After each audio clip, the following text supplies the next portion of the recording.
Kia ora everyone, welcome to this Goodfellow Unit Webinar on an updated talk on prescribing medicinal cannabis. Tonight we will be going through a talk with Graham Gilbranson. He is a cannabis consultant, GP and addiction specialist, and he works at Cannabis Care in West Auckland. Welcome, Graham. Thank you. Tēnā koutou katoa. Thank you for joining us with this webinar. In 2019, I gave a talk on CBD. This is an update focusing really on changes from the 1st of April 2020. And I'll talk you through the good news and the bad news with regard to those changes. So thank you for joining us. I'd like to also thank Tilray for paying a fee for this talk and for other work that I've done for them. They've not seen this presentation. I've had full control over it. And my practice, and I'm sure yours too, as prescribers, is to keep our patients foremost, regardless of what brand we're prescribing. I've set this up with a little bit of a contents page. So if you come back to it, as you may want to, if you've suddenly got a prescribing question, this might direct you to the right part of the presentation. So introduction, I'll talk about the referendum with the election in October 2020, and the focus tonight really is on THC and CBD and how we can prescribe those. I'll talk about the changes since the 1st of April 2020. I've got some case histories, and as we go through, we'll talk a bit more about prescribing CBD, Sativex, and other THC CBD blends. There are some slides at the end which I may not address directly, but they'll be posted for you to look at if you want to find out more about green fairies, other reasons to support the legalization and control of cannabis, palliative cannabis, and what if your patient wishes to import cannabis. So let's start with the idea that cannabis is not usually smoked when it's given medicinally or not as a joint, and we'll talk more about that later. So currently we've got drops, and I've just picked 3 of the 6 or 8 brands that are available at the moment, just showing you that these are bottles of CBD in oil that are taken by mouth through a dropper. There are oral sprays available, and we'll talk about the one that's currently able to be prescribed. I'll mention vaping devices. Balms have their place, ointments, creams, balms, but are not available on prescription at this point. Things like arthritis may respond quite well if there's just 1 or 2 joints rubbing in a balm. Okay, the good news. Well, all medical practitioners may prescribe CBD or the Sativex spray, which contains THC and CBD, to any patient for any condition. Chronic pain and emotional distress respond really well to CBD, so it's a good place to start. And if you're not sure what to prescribe, you can look up cannabidiol in your PMS. The difference between street cannabis and what we prescribe tends to be this.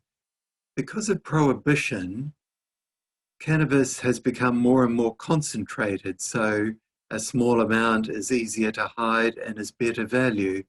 And while many of mine and perhaps your patients will be using cannabis for medical reasons, it's going to be high, if I can use that word, in THC, and probably less abundant in CBD. And if you're wanting something for your anxiety, you're wanting more of the CBD. So street or illicit cannabis tends to be high in THC. And that's the euphoriant component, but it has many other properties, and in the right way can be a very useful medicine. And I suppose we could compare it with the opioids, for instance. In the wrong doses, people might experience euphoria, but in the right doses, they'll get the desired effect. Because of black market cannabis and the way our patients are using this, I'd support legalization, and it's called cannabis legalization and control. Would we rather have something that's controlled or currently prohibited, but the same people would use it anyway? Where cannabis has been legalized, really the uptake hasn't been any greater across the world.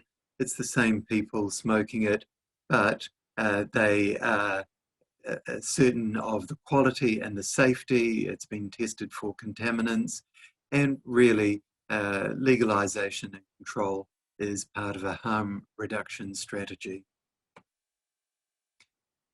We need to mention section 29, and if you just follow my red highlighting, so section 29 medicines, these are called new medicines.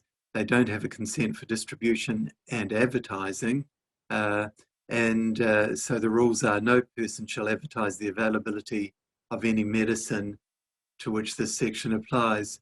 Section 29 is a fairly blunt instrument to protect the public from advertising, but it also has been a huge restriction that companies who are importing cannabis products, mainly CBD at this stage, are unable to talk to prescribers, to pharmacists, and to the public, our patients, because of this restriction. And it also makes my talk a little bit more difficult because I can't give you examples of any of the particular products. But we'll keep that in mind, section 29. I want to quickly get to the point about CBD and THC. And so CBD we've got at the moment, and so what are the actions? Where would you prescribe CBD? Analgesia, muscle relaxant, anxiolytic, antipsychotic, yes, using cannabis for mental health, anticonvulsant, and certainly I've used it in that way, anti-inflammatory, neuroprotective. The story there is that American football players who've been smoking weed and get concussed in the game seem to recover quickly with the cannabis in the system because of its neuroprotection. THC is a stronger analgesic, a stronger muscle relaxant than CBD, and it has antiemetic properties. If a primary issue is insomnia, THC may be a better option than CBD. Though CBD can be useful because insomnia generally carries anxiety, and dealing with that, and people often sleep better. But yeah, the main difference, as I've highlighted in purple, is THC is the euphoriant component, and that means that it is the part that may put the user at risk or impairment, for instance, with driving. And I'd like to mention what's known as the entourage effect. If we combine CBD and THC, there's a synergy, and so a little goes a lot further with that combination. And just wanting to get straight to the point for busy viewers, here's a simple dosing chart that works quite well across a range of products. So CBD 100 milligrams per mil is the product that has been around for 2.5 years. And this is the dosing chart that I would use for this or something similar, but you might well use it for a combination when this is available for prescribers other than non-GP specialists. And it's a fairly simple plan where you start with 1/4 ml in the evening, and after 3 days, go to twice daily, increase. You are really starting low and going slow. This is classic advice with prescription cannabis. And so you're just building up, titrating to effect. Nothing new to prescribers. We do this with many medications. And if you're lucky and the patient is doing well, they can level off at a lower dose. Others will need something like 1 ml, 100 milligrams a day of this product. Or others will find that they don't get benefit and need to get to a higher dose. And over time, with practice at prescribing, you may find that you can actually lift the dose day by day rather than waiting every 3 days. Though perhaps if you're introducing a THC blend, you might want to be a bit more cautious and find that this is a useful start low, go slow process. My patients tell me, I don't want to get high, I just want relief from their symptoms, pain, nausea, insomnia, anxiety, etc. And CBD is a good place to start. It's the non-euphoriant, very low risk of side effects, and those tend to be minor. My count is that 90% of people report no side effects. As we've said, it covers a wide range of products. And look, for people with intractable conditions where standard treatments are not helping, I think CBD is often a good place to start. This is really long-term rather than acute conditions. What are the changes since the 1st of April? I'll take you through the next slides to keep it simple. This is what you can look up for an update. Medicinal Cannabis Agency, that's the website, and there's a lot of information there. I've got several key points which I've taken from that website. So since the 1st of April, medicinal cannabis products include dosage products. Well, prescribers are familiar with that. That's what we do. And this is tablets, capsules, oral liquids. So fixed preparations where we recommend certain doses and patients can take those. What is new is that since the 1st of April, regulations have allowed us to prescribe dried products. I'll just say that there's nothing available at this point, but we're warming you up for this. So these are products intended for vaporization, not intended for smoking and not as a food. And I'll talk more about that later. So all medicinal cannabis products are prescription medicines. Unapproved products, let's just clarify this. So these have not been assessed for safety and efficacy, and really, yeah, that's the summary, not been subject to clinical trials. So unapproved products are currently being assessed by the Ministry of Health, and we're waiting for them to publish a list of products. Nothing has got through their assessment, and this is an area of real frustration to patients who were expecting that such products would have been assessed by the 1st of April and would be available for prescription now. And here we are in September. However, they're not available, and patients are missing out on that while the ministry and various companies are assessing various blends of THC and CBD, various combinations that I'm looking forward to prescribing. So approved products, these have been assessed through clinical trials, and the ministry website says that we can all prescribe medicinal cannabis products such as Sativex. In fact, this is the only one.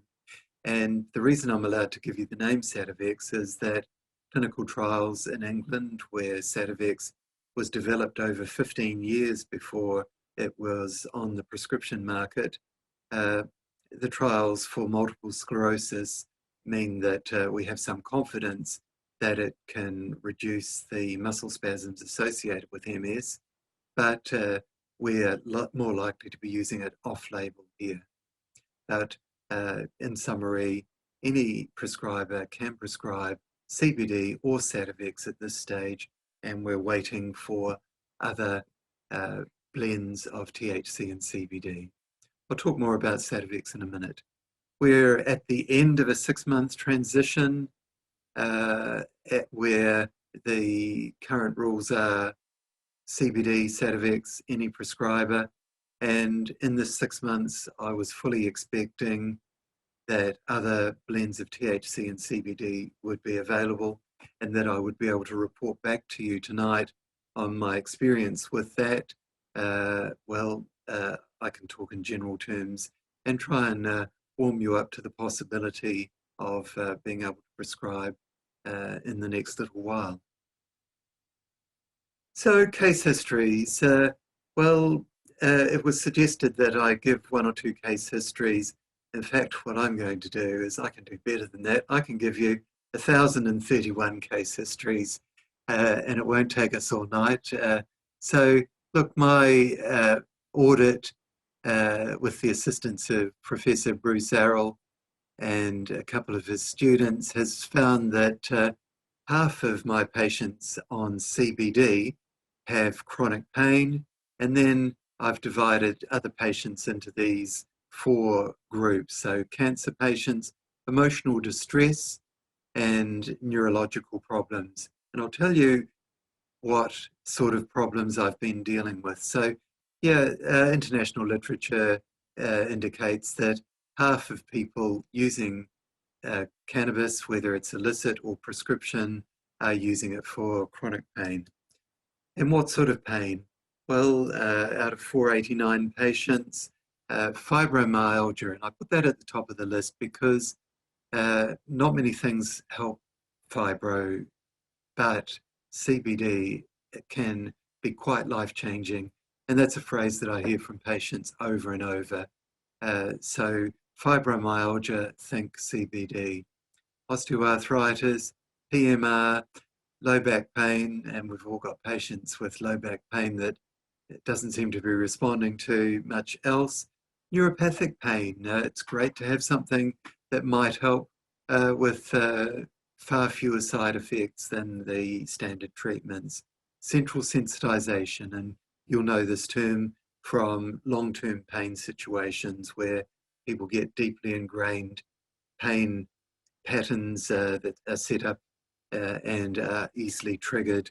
And I think CBD has a part to play in just calming that sensitization and those recurring sensitizing experiences that patients wish to avoid. Endo, trigeminal neuralgia, quite a range. Patients have reported reduced migraine frequencies or severity. Emotional distress, well, anxiety, and as we know, they go together, anxiety and depression. And I do like this term emotional distress, which covers a range of things, and insomnia often goes with anxiety, of course. But ADHD, CBD can be surprisingly useful as a calming agent, and emotional distress goes as a comorbidity with many other problems. And as prescribers, we know this. People with chronic pain are likely to be anxious or depressed. Tourette's, if you're different and have a discontrolled situation, then the emotional distress accompanying that may be reduced with CBD and Asperger's. So neurological symptoms, seizures, often needing high dose of CBD and lots of monitoring. I do want to mention autism, ASD, with challenging behaviour. And this is where I've seen wonderful results using this for very young people, 3, 4 years old, into adults with ASD. And the challenging behaviour that's, I think, distressing both to the whānau and to the patient themselves. And if we can calm that anxiety, often I think it's opening up the brain to learning new behaviours or socialising better and so on. And so CBD does seem to be a very safe option there. Parkinson's, including with pain, not so good for seizures, for tremor in Parkinson's, but often there's emotional distress. chronic fatigue, people talk about less brain fog with CBD. Peripheral neuropathy, we know the standard treatments can be disappointing. Here's something else that we can try. Spasms, MS, and essential tremor. So all of these may have some benefit. And with cancer symptoms as well, the side effects of cancer therapy. So we're talking about pain, we're talking about nausea, vomiting, emotional distress, again, insomnia, and well worth thinking of using some medicinal cannabis. So just briefly, how effective is it? Well, I developed this very simple patient feedback scoring system, and I try and see patients and have follow-up after a month, and you can see half of them don't come back. And why is that? Well, perhaps I'm expensive. The prescription cannabis is expensive. I do encourage people to go to their GPs. Perhaps you GPs, my colleagues out there, taking over prescribing. Some people find that switching to illicit cannabis is a more affordable option. But I gave a talk on mental health and cannabis, and one of the other speakers suggested some of your patients have improved so much they don't need further treatment. And so let's be positive and open to that as a possibility, that a single month of treatment may settle down anxiety and people don't require the prescription cannabis any longer. But look, the good news here is in this simple 4-point score was your experience with CBD, no good, good, very good, or excellent. A quarter of patients, or 40% really, have reported benefit. And how many things that we prescribe give such good outcomes? It's very rewarding. I want to talk about what is available, CBD and Sativex, and talk about how we might use it for unapproved conditions. And I'll talk about the blends and the dried flower for vaporisation, which I had hoped to be available by now. I'm getting somewhat impatient for a better variety to assist patients. Well, yesterday was the third anniversary of quite a milestone, the 7th of September. On that date, CBD products can be prescribed by any doctor to any patient without going to the Ministry of Health for approval. It did take 3 months before the first products were available, and it's been wonderful for patients since that point. So CBD for 3 years. And yes, the same 3 bottles again. My partner is doing glass work, and she fused some cannabis leaves and onto a piece of glass to make a very nice background for this slide. So this is how we prescribe CBD, and just a normal prescription, cannabidiol, and this is from the chart that I showed you earlier. Take 1/4 ml early evening, increase as directed, and the packs come as often 25, 30, or even 40 ml packs. So just looking at that in a bit more detail. So that's how I've prescribed it. And since the 1st of April, we've been asked to specify the brand. But of course, I can't do this under Section 29, so I'm not allowed to tell you any of the brands. But just a reminder, your PMS under cannabidiol should give you the options that are available. Because there are a limited range of products, since the 1st of April, the regulations have allowed New Zealand grown products. And this is going to take, I don't know, 6, 12 months, maybe longer, before the New Zealand products have been through the system and assessed by the Ministry of Health. And so this range of products is going to hopefully increase the availability and hopefully decrease the cost. What is the cost? Well, a 25 or 30 ml bottle costs around $250 or $300. So for your patient on 100 milligrams per day, this is around $10 a day currently, $8 to $10 a day. So a bottle lasts about a month at 1 mil a day. Of course, CBD comes in various other strengths, and my preference is just to stick to 100, but you might be quite comfortable at prescribing 25, 50, 60, 120, 200 milligrams per mil. These are all available, but I certainly like the elegance of the 100 milligram per mil preparations. I write the script, you write the script, it goes to the pharmacy, and the pharmacy orders it from the wholesaler, CDC, ProPharma, HCL, etc., and it should arrive the next day for the patient to collect. And just a comment about CBD, it is fine out of the fridge for up to 6 months. THC is a bit more delicate and should be kept in the fridge. Back to this chart again, over and over, the reminder is start low, go slow. This is a very convenient way to do it. Start with 1/4 of a mil in the evening and increase to double that. This is often an effective dose, and I actually like to split it 0.25 of a mil 4 times a day, and many people find that that works somewhat better, but others find just remembering the doses and the convenience, twice daily dosing works for them.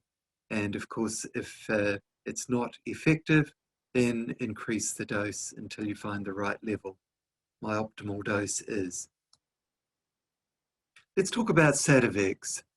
And so this is called a balanced preparation because it's got pretty much equal THC, tetrahydrocannabidiol, and CBD, cannabidiol. So it's dissolved in alcohol with peppermint oil. It comes as a little spray bottle, and because it's not section 29, I can show you there, and you pull the lid off, and this is an empty one. Just spray it on the tongue or inside the mouth. And so it's very easy, but it does cost about $900 for a pack of 3. That's the standard size, and each has got 90 sprays in it. So 3 sprays a day. It can last for 3 months, and it would cost about $10 a day. Here's a dosing chart. This is taken from the MedSafe website, and you can see the images there of how to spray. This is not a patient, it's from the internet. And so it's a simple titration again. Start low, go slow, and start with a spray at night, and the same on the second day, and then by the third day, 2 sprays, and the instructions suggest there should be at least 15 minutes gap between the sprays, just so that the patient's not overdosing. So a simple chart. It comes as a package insert in that pack, and I think patients find it fairly clear to use. 12 is thought to be the maximum. Well, the cost is getting up to what, $40 a day there. So for many people, the pack of 3 bottles is going to last them for a month or 2, and you're going to use that when you need something stronger than just CBD, and I'll go through the indications again shortly. This is a real bugbear, that anything with more than 2% THC is specialist only, and if you want to read about it, the website there, Medicinal Cannabis Agency information. And it states that the application needs to be written by a specialist appropriate to the medical condition being treated, and that's so that that specialist would know that there's potential benefit against known adverse effects, and that goes to this email at the Ministry of Health, and they've got a flow chart, and so there are a couple of products that are available now to non-GP specialists, such as THC, CBD 10 milligrams per mil, or THC 25 milligrams per mil. And the Medical Council assures me that as a general practitioner, that I am a specialist. And so I would argue that I am a specialist appropriate to the medical condition being treated. Our scope of practice as GPs is wide, and we often know our patients well, or perhaps even better in many respects, to non-GP specialists. And I'm concerned that patients are missing out because the Ministry of Health has made it very difficult for specialist GPs to be able to prescribe anything with THC. And we know that there's a reluctance to prescribe such products by pain specialists, rheumatologists, neurologists, psychiatrists, etc. And many GPs are not comfortable about it. Of course, there are exceptions, but I'd love the freedom to be able to support my patients better by writing the application. Well, once the ministry has assessed products and listed them on its website, then hopefully it's going to be much easier for us to be able to prescribe. Just want to mention informed consent. So in fact, with any off-label use or Section 29 product, unapproved products, we're meant to record informed consent. And I just wanted, so that's Section 25 of the Medicines Act. Let's take it another step. The Code of Health and Disability Services Consumer Rights says that a written consent is needed for experimental use. So there is a lot of evidence for prescription cannabis, but some of you, dear viewers, might be concerned that there's insufficient evidence, and if you were to prescribe, you would be wanting to regard that as experimental and record your written consent. Let's go back to this chart. This is a really useful chart to help us along the way. So I've said, look, CBD, if someone's got fibromyalgia or anxiety, a really good place to start. But let's consider other options. So for pain relief, muscle relaxant, anxiety, antipsychotic, and I have used it with benefit with people who are looking at reducing their antipsychotic medication or feel inadequately controlled, and using it in combination with standard medicines.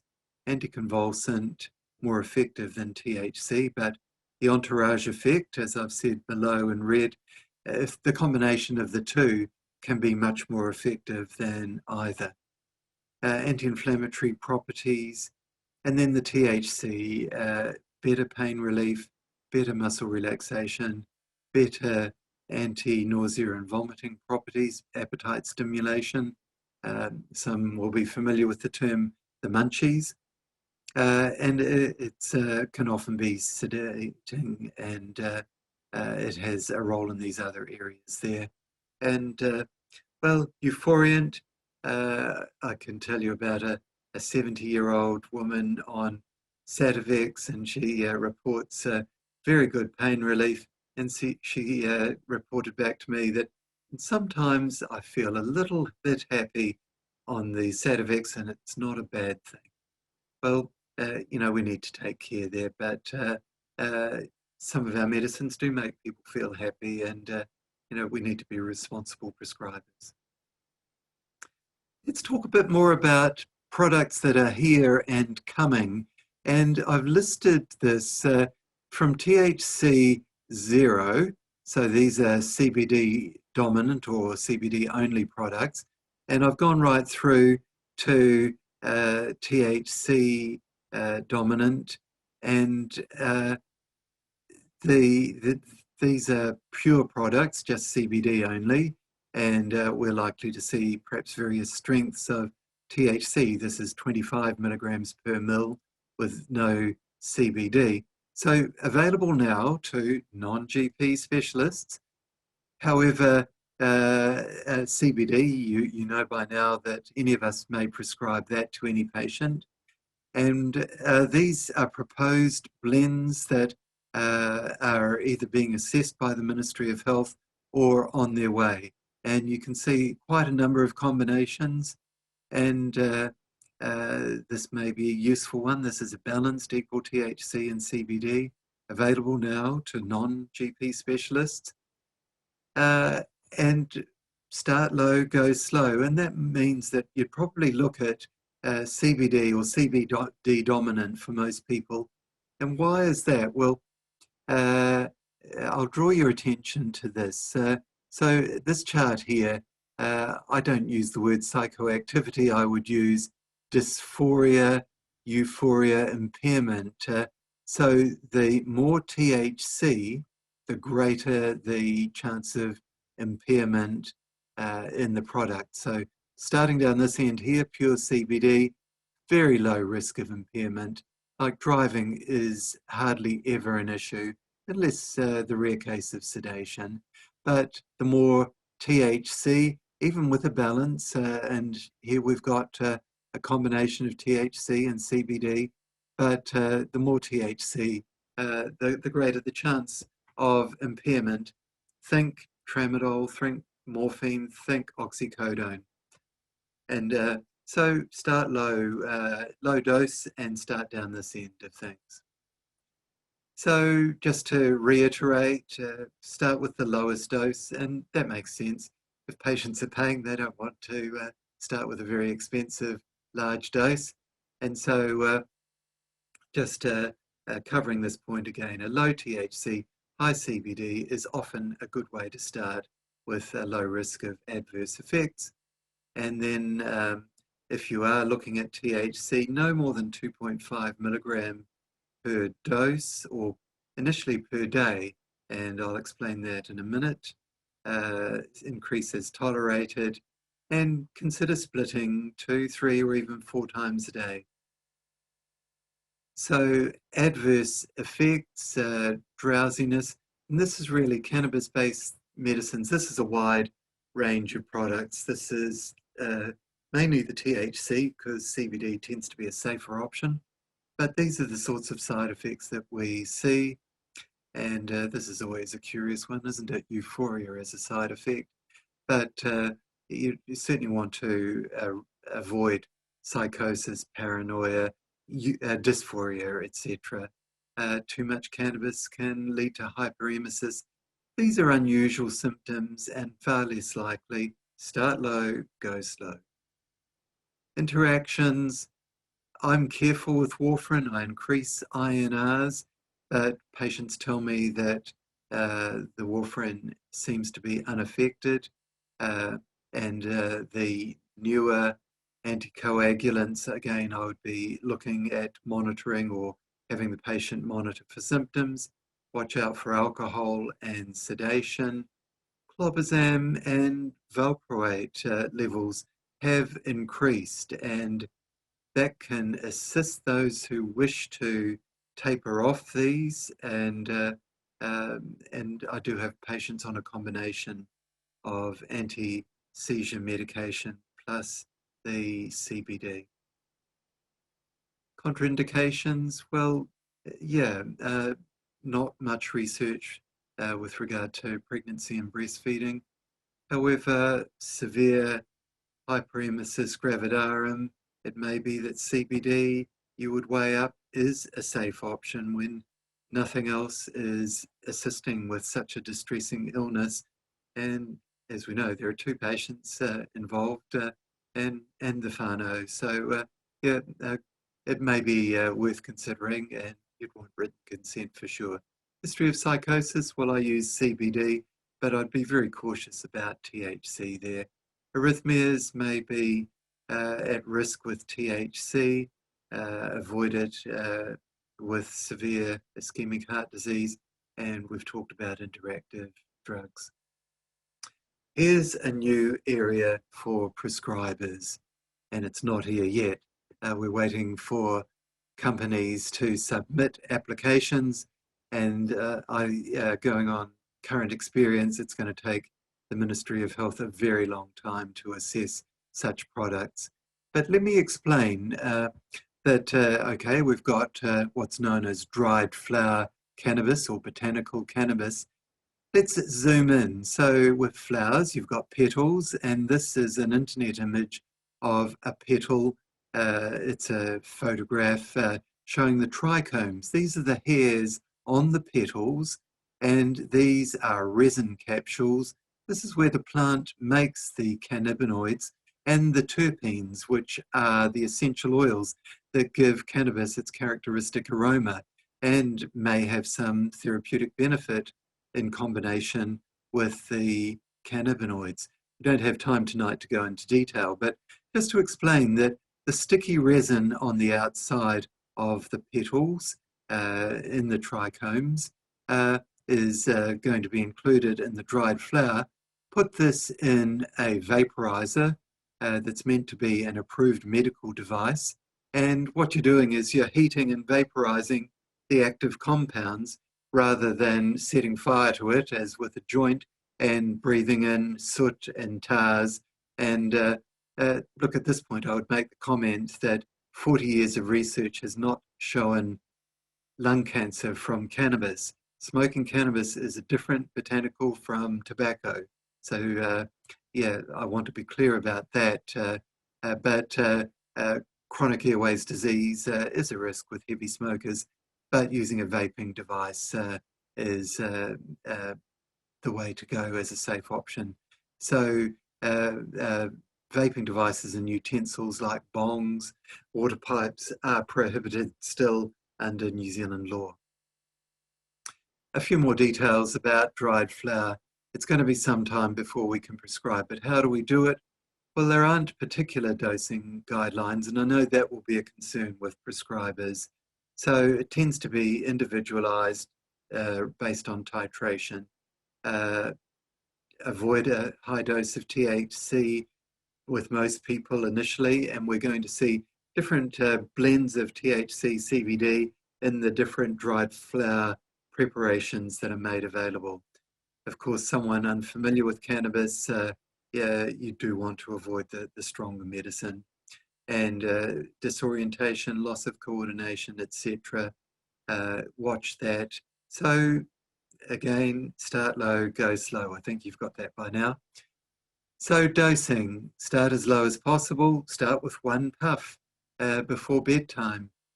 And how do we prescribe? Well, the average daily dose is 1 to 3 grams per day. We don't know what package sizes are going to be available, but just this is equivalent to 2 to 4 joints. So if a joint is roughly half to 1 gram, and by a joint I'm talking about something about half the size of a cigarette. But anyway, that's the number there, 1 to 3 grams per day. And we need a clear endpoint. We need to know, look, if this is not working, we're going to stop it. But patients aren't going to pay for ongoing cannabis plant if it's not beneficial. Keep a diary, I think, is a good way to evaluate therapy. So yes, we're getting close to the end now. And when I've spoken to GPs and other prescribers, there's always been the concern about lack of evidence. And actually, there is a lot of evidence. And tonight's talk doesn't allow time to go through all of that. But this is a quote with regard to wearing masks during the COVID-19 pandemic. And Tricia Greenhalgh, her quote was, "The search for perfect evidence may be the enemy of good policy." You know, I've prescribed 1,000 patients. I've prescribed 1,500 patients prescription cannabis with very few adverse effects, with very encouraging direct benefits to the patient. And look, if there's lack of evidence, I think informed consent is important, but don't hold off waiting for perfect evidence. I'm told that paracetamol doesn't have perfect evidence for its efficacy. There are things that we prescribe that have been grandfathered into our pharmacopoeia, and I think that you should be encouraged with intractable conditions, with patients who are showing interest and offering consent to look at prescription cannabis. I've been to a lot of talks myself, and I've been inspired by a number of very wise speakers, and Jeffrey Hergenrather is a GP in California who's been recommending cannabis to his patients for 20 years, Teresa Topic in Sydney.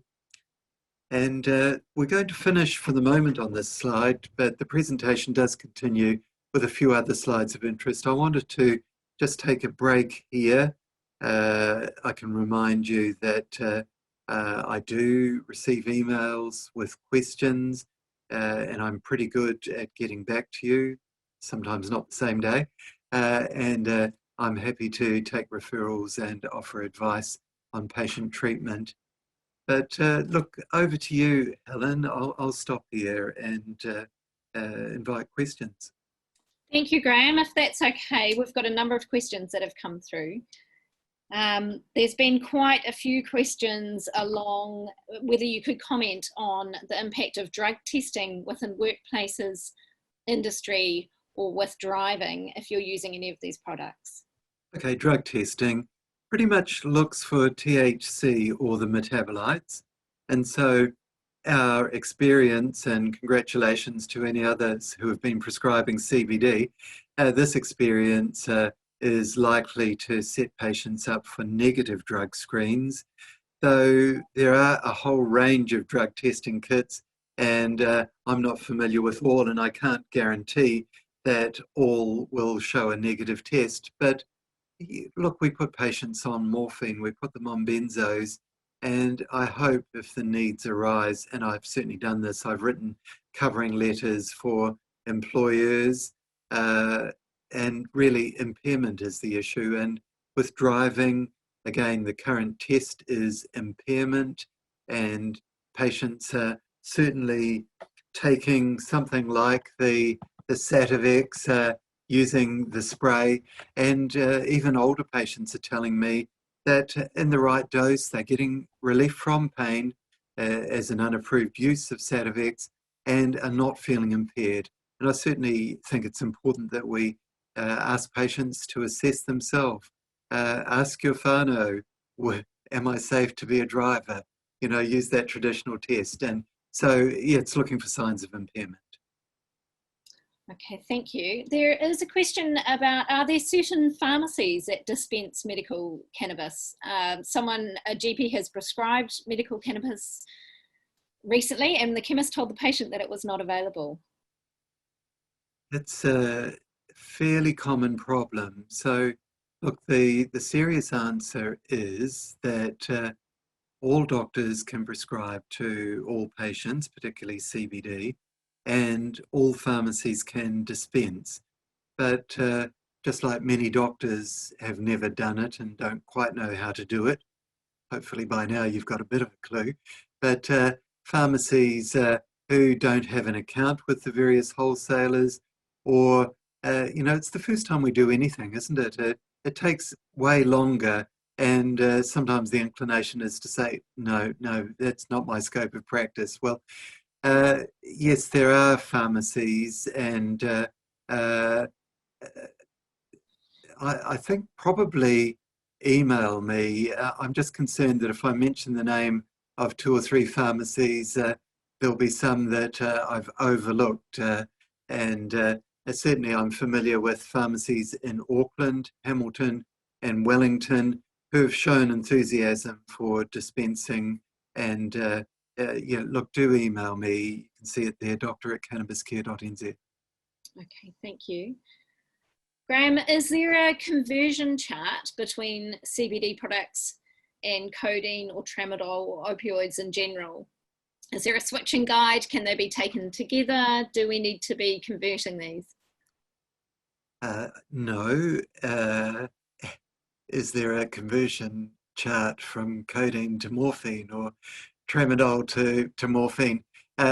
Look, there are some charts in that area, but it really is titration. And one of the things that I've learned and have been doing is when people start on when I prescribe them a CBD product, for instance, and they're on a bunch of medicines, I say, carry on with your standard medicines, add the CBD and try that first. And if you find that there's less pain, less anxiety, or you're getting some symptomatic relief, then reduce some of your medicines. Start to taper them down. For those with a preference, just to continue with the CBD only. So it's all titration, but no, I don't convert the dose of codeine to CBD or THC or the combination. Yeah, you understand, I think, that I add the CBD, the prescription cannabis, and then if things are working, take away the original item if the patient prefers not to be on codeine and experience constipation every day.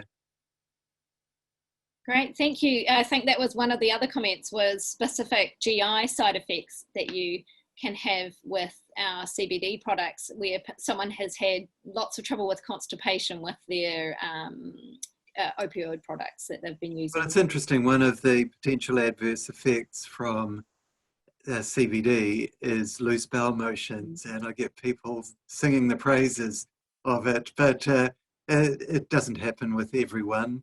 And of course, for those who wish to taper off their opioids, this may be a safer option with fewer adverse effects.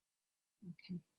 Thank you. And actually, Graham, I've had a few comments that have come in about the dispensing from pharmacies, and the general consensus is that a lot of the certain products have been out of stock for several months, and that the more expensive brands have been generally available, but there are definitely a lot of pharmacies that have had brands out of stock from the manufacturer. So just as a comment back to that question. That's quite right. We have had supply chain issues. I mentioned that from the 1st of April, we're in the 6-month transition, and companies were advised to get in enough product to cover that period. And then the new regulations will start after transition. It's been quite challenging for importers. All our products at the moment are imported, and some companies have run out, and other companies that may have more expensive products in some cases continue to have supplies. We don't know from the 1st of October. The ministry hasn't explained what the situation is going to be. I wish I could tell you a lot more about how the future is going to be, but no, there's quite a delay in the system. Thanks, Graham. Okay, I've got a further question about Sativex. Are we allowed to prescribe Sativex without special authority, even if it's not for MS symptoms? Yeah, and so that was a great change from the 1st of April. And I've started over 100 patients on the Sativex. And really for me, those are the two options, CBD or Sativex, or a combination. And some will take their CBD in the morning and their Sativex in the evening, because the THC is more sedating, and find their own sort of balance. In future, we're hoping to have different blends of CBD, THC, where the same medicine through the day will do the job. Okay. And if a CBD product has been approved for prescribing by a different specialist, can another doctor or a GP continue to prescribe it based off that authority, or do they have to go back to the original specialist?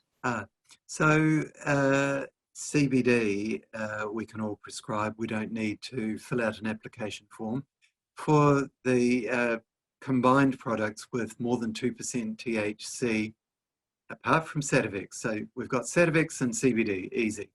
Anyone, no forms required, write your prescription, controlled drug form for Sativex. But for other combinations, and there are 25 milligrams per mil of THC is available, and 10-10, which is 10 milligrams per mil of THC and CBD. each, but that requires an application to be sent to the Ministry of Health, and they are saying that specialist GPs are not eligible to apply. And I would still argue that we are often better placed than non-GP specialists. But yeah, we're in a very difficult situation there. Okay. There's been a few questions, Graham, about, and I'm not sure whether you're able to comment on this, about nurse practitioner prescribing of medical or medicinal cannabis, and whether that is something that you know more about, you can make a comment on. Actually, I don't know. You've got me there. That's fine. There are also some concerns about whether you need to wean off these products, or whether we should be worried about ceasing them suddenly. And if we did cease it suddenly, what kind of side effects or response would we look for in our patients? So I'm a GP, and I also trained as an addiction specialist, and sometimes think of myself as Dr. Taper, because I'm always tapering off various medications. Tapering is the safe way. But with CBD, plenty of people report that they've stopped it suddenly and 3 days later notice the recurrence of symptoms. It's like a lot of things, isn't it? Human behavior. You take something, you feel better, and then you forget to take it.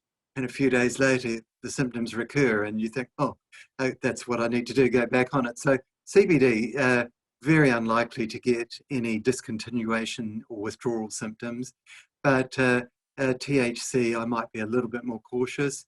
Of course, if it's associated with dysphoria or tachycardia or hyperemesis, then you would want to stop it abruptly. Though you could taper and find if there is a lower safe dose. Okay. How soon, or what timeline do you give for reviewing your patients for effect after initiation, and how high do you go? Yeah, look, good question. So I write a script and I put a repeat on it and ask people to get back to me in a month for a follow-up. My practice is to use our conventional specialist model. I'll write to the GP at the first visit and at follow-up. A lot of patients self-refer because they're uncomfortable discussing it with their GP, and I always get their permission before I write back to the GP. But I'm quite keen to educate and to explain what we're doing, what the dose is, how it's going, and hand over to GPs and be available if there are questions from the GP. Okay. Graham, is there adjustment or any adjustment that you need to think of in the setting of chronic kidney disease or liver disease? Right. Yeah, so I see the patient and then a month later do a follow-up, and so repeat prescriptions I can do after that without further visits. The follow-up's also a chance, if there is a concern perhaps about their liver, to have organised some LFTs and just make sure that their liver is okay. Renal excretion of cannabis is a low issue, so most of it's excreted via the liver, and you might be concerned about the liver function. So renal function, probably not an issue, particularly with CBD, but start low, go slow. And if you're concerned, run off some LFTs, just as I'll run off INRs for those on warfarin, or ask the patient to do their tests more often. There are some papers suggesting an association with liver dysfunction and CBD. I think that's unlikely from the overseas experts I've spoken to, so I don't routinely check the liver for my patients on prescription cannabis. Okay. And in the elderly, so I guess, you know, on one side you're talking about renal and liver disease, and the elderly where they are at high risk of falls or unsteadiness on their feet, do you have increased concern about prescribing something like Sativex, which has one of the side effects of sedation? Yeah, I would probably start with CBD because of its good safety profile, and even start really cautiously. I often start with 1 drop QID, and then day 2 drops QID, and just gradually build it up to 6 or 7 drops, which is about, this is 100 milligrams per mil, my favorite standard prescription, and build it up. So I've prescribed for children under a year of age, cerebral palsy with severe spasms that are causing pain. And the oldest patient last month was a 99-year-old. And, you know, go cautiously. And I think CBD is very safe. And as we said earlier, add the THC increases the risk of adverse effects. Graham, are you able to comment on tolerance and addiction? We've had a number of questions come in around the potential for tolerance and the potential for addiction with these prescription products. Yeah, in theory, tolerance can occur, but that can be the same with, you know, I'm like a lot of GPs, I prescribe methadone, and our methadone patients find that they stabilize on a certain level, even though we know that opioid tolerance is a real thing. Often we can use many medicines and find that there is a plateau where the dose is right. So the same with cannabis, but if tolerance does develop and people say, look, this dose was working, I was taking 200 milligrams a day, and after 3 months it stopped working, the idea is to have a prescription cannabis holiday and to stop, to reset your CB1 and CB2 receptors over 2 or 3 days, over a weekend. And many people find that they can safely do that. But curiously, most people don't seem to develop a tolerance. And with that, are you aware of any studies on long-term use of CBD and THC? No, and look, in my own practice, I've said that I see people and then follow up in a month. So I'm not always getting a long-term picture, but increasingly I've had people who've come to me for their prescriptions over a year or two and don't seem to have adverse effects.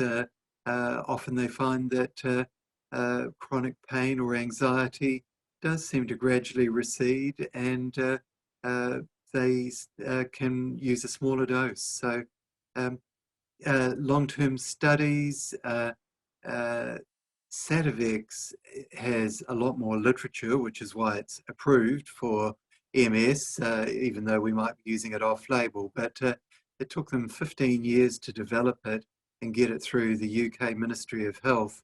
And they had to show things like a lack of addiction potential from Sativex before the UK Ministry of Health allowed them to market it through the pharmacies on prescription.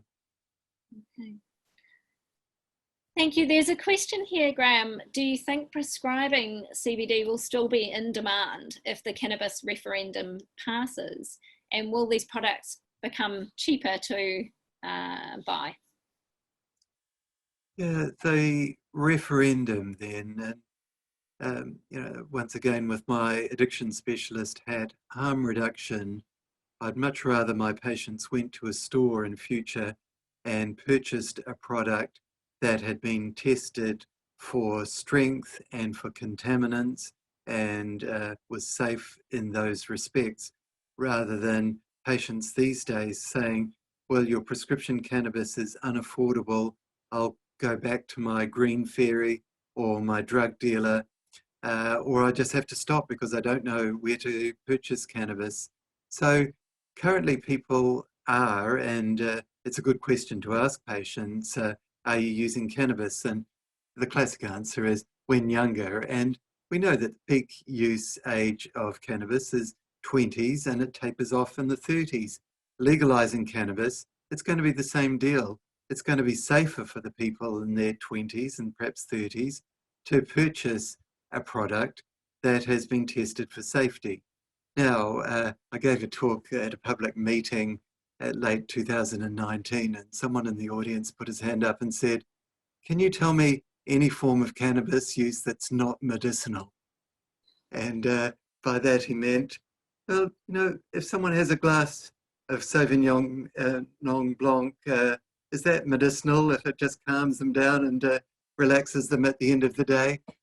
So, there is this crossover between adult use and medicinal use.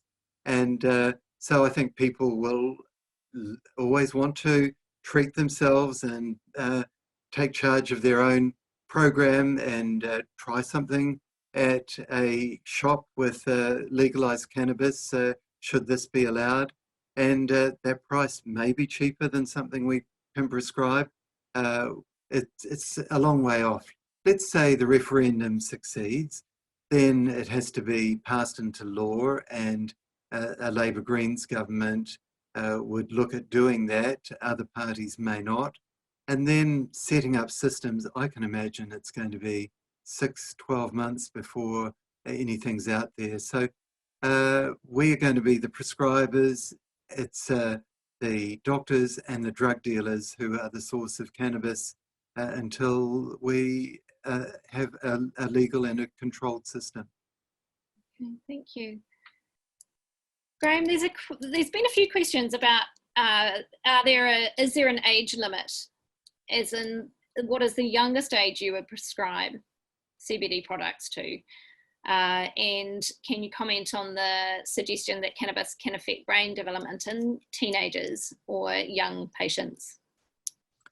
Okay, yeah, let's break that up. So the first part of it was an age limit, and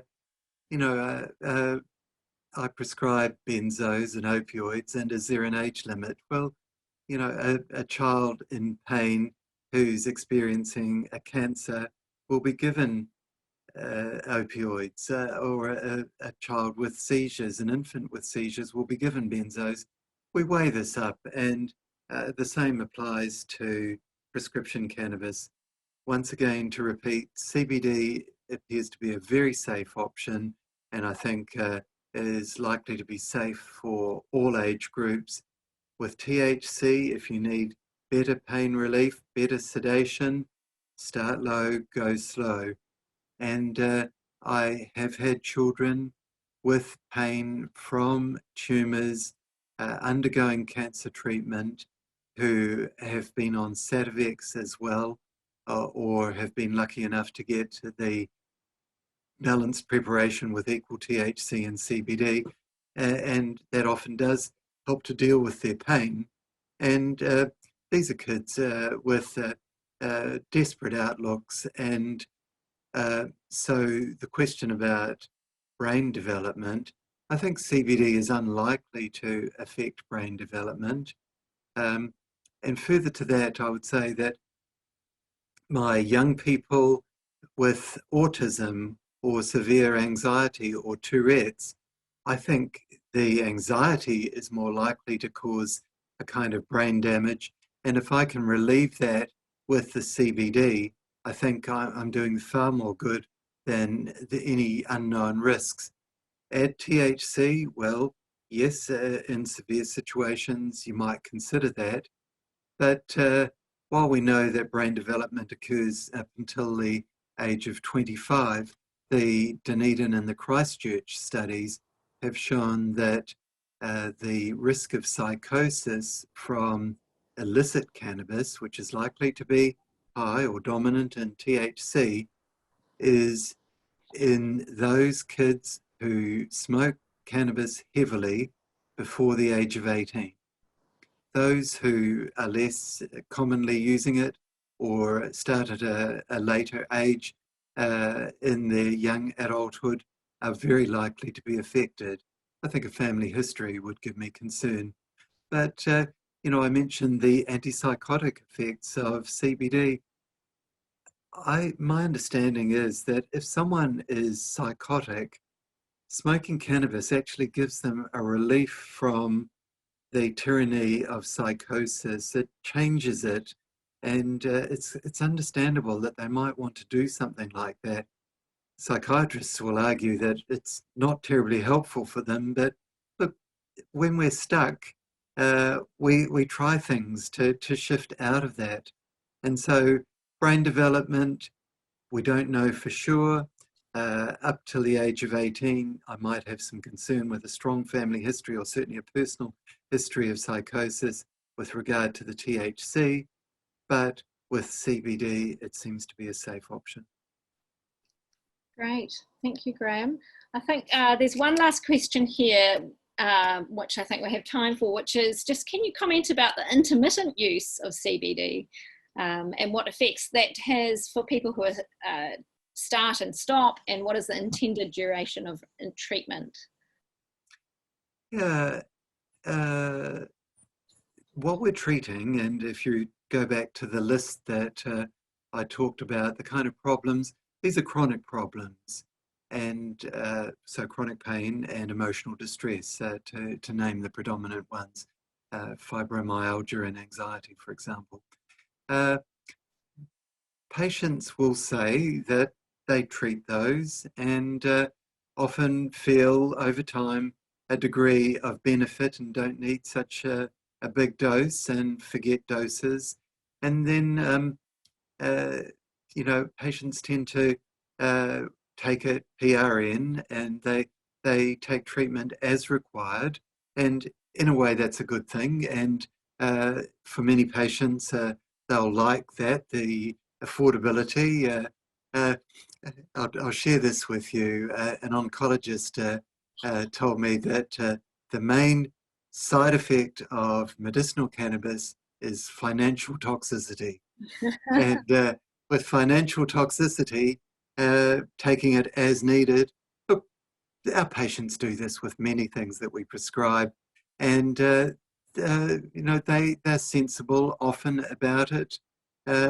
When it comes to their antihypertensives, it becomes a challenge for us to tell them to take it every day and not when they feel as needed. But with some medicines, the omeprazole, people will drop in and drop out of treatment there. And I think the same applies for prescription cannabis. And to a large extent, there's 10,000 years of experience of people using cannabis for all sorts of health problems. And if it should be legalized under a controlled system where people can go to a store and purchase it, they're going to take it when they need it and avoid it at other times. And they'll do that with our prescriptions as well. Thank you, Graham, and thank you for a really informative presentation there. I think there's lots of information with dosing and in terms of approaching some of those questions that people have had. Those slides of Graham's presentation will be on the Goodfellow website within the next 24-48 hours. So you'll be able to go back through them and refer to some of the slides that Graham has, I think, especially around the dosing and the approach to titrating, which I think are really useful. So thank you very much, Graham. Welcome. Ngā mihi nui. And good evening, everyone.